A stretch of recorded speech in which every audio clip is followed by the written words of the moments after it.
we are putting together a scientific treasure of a group of patients with Lewy Body Dementia and alpha-synuclein in the brain, because we have CSF, spinal fluid, blood biomarkers, and imaging. So having this information of very well characterized patients will provide a significant source to researchers all over the world. I'll add by saying that we are building on our previous project in which we enrolled over 100 patients with Lewy body disease and who received the same sorts of phenotyping, perhaps a little less imaging. And we're going to build on this cohort by obtaining some of the measures we've proposed, and we're going to extend it with new enrollment so that we will be covering a spectrum of Lewy body disease and also including some patients with Parkinson's disease and MCI and Parkinson's disease and dementia. So this will provide an incredibly rich resource for clinical and biomarker characterization of these cohorts.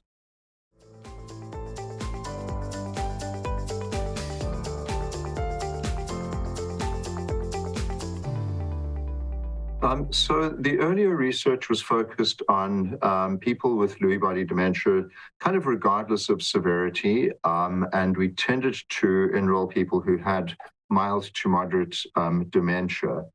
Since then, there have been criteria for prodromal Lewy body disease. There's been exciting work on REM sleep behavior disorder with associated biomarkers.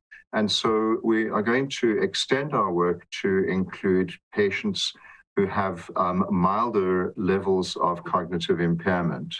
We also have noted that there are similarities and differences between Lewy body dementia and Parkinson's disease at its stages of MCI and dementia. And we want to build a large enough cohort of people with Parkinson's who have been similarly characterized to allow for detailed comparisons.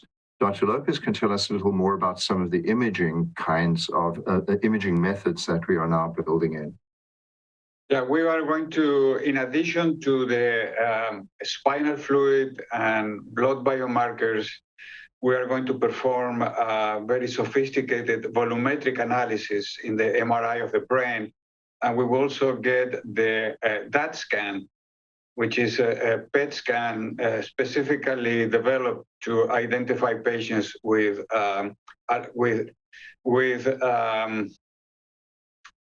Parkinson's disease and with Lewy bodies.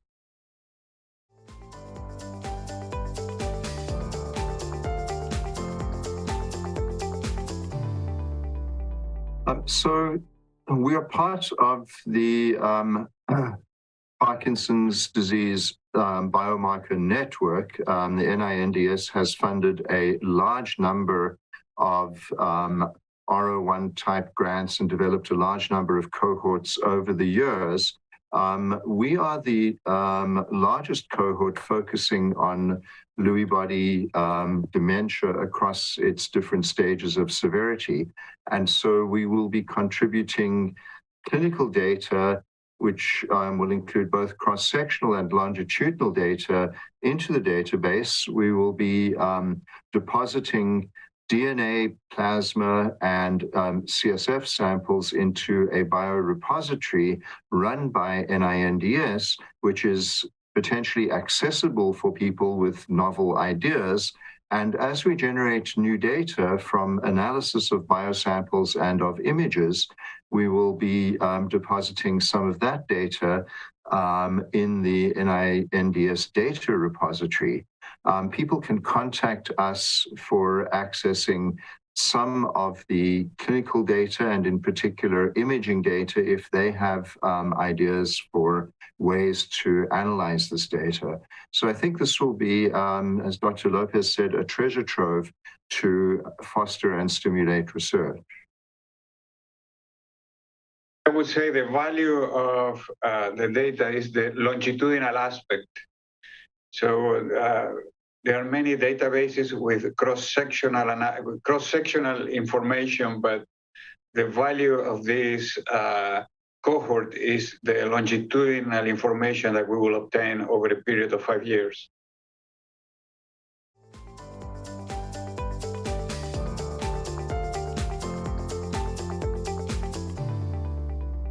So there are many uncertainties and problems around Lewy body dementia.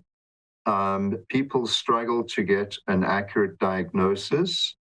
People also struggle to figure out, or to have their physicians figure out, to what extent synuclein pathology might be driving some of the changes versus additional pathologies such as Alzheimer's disease or even vascular pathology.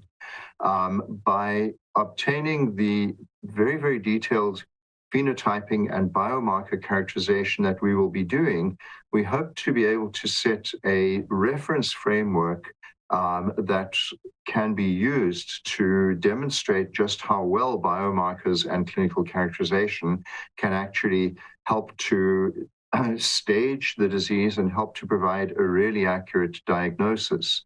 One of the other gaps is being able to use biomarkers and clinical outcome measures for clinical trials.